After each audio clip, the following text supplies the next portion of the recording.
is a place where we bring you family photography and travel tips, all for free.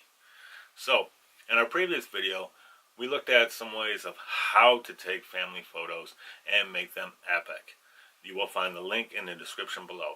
Today we're going to go over some advanced tips and things like that that you can use, and I hope you will find helpful anyway.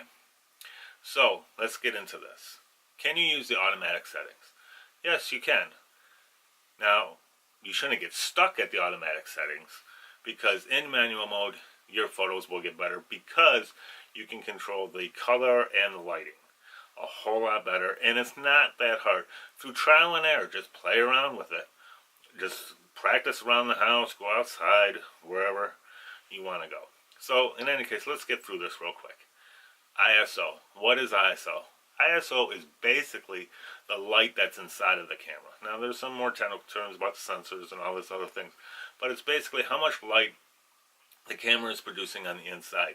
A low number means that the light is going to be low. A high number is higher. So pretty simple. Most times you want it between 100 and 400. But if you're in a dark room or there's just bad lighting or a night situation, you want to bump it up.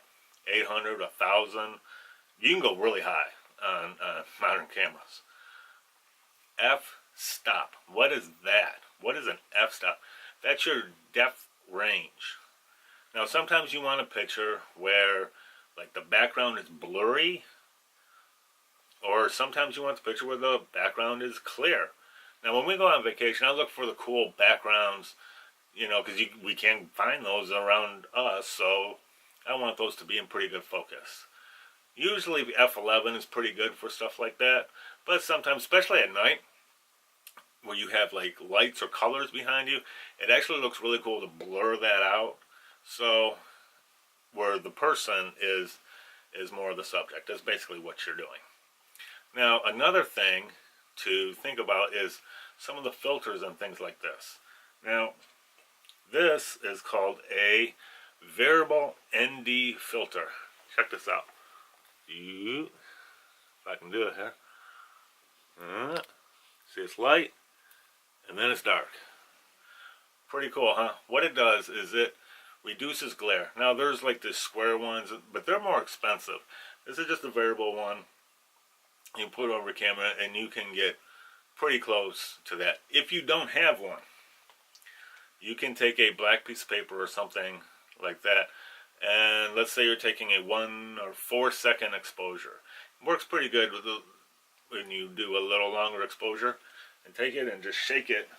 Let me show you with this point and click camera, and you can go like this, and you can get the same effect. I know it sounds crazy, but you can. Another cool filter is this is called a polarizer, and what it does is it reduces glare.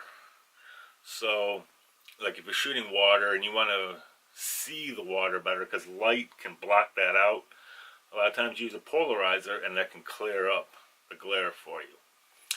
One more thing to consider is shutter speed. Shutter speed, you usually don't have to adjust that too much, but sometimes you do. If you have kids, you want it to be a faster shutter speed, or you're at a sporting event, a faster shutter speed. What's a faster shutter speed? Like 1/250th of a second, 1/1000th of a second. The higher you go, the faster it clicks. The lower you go, obviously, the longer the shutter stays open. You ever seen pictures where the water looks like velvet or a painting or something? That's a slow shutter speed. Anywhere from 1 second to 4 seconds to 15 seconds. You usually don't want to go much higher than that, because then it starts to get blurry and things. It just doesn't focus right. So, those are some easy, simple tips that you can use. And remember, Camera Clips is here to help you. We'll see you soon.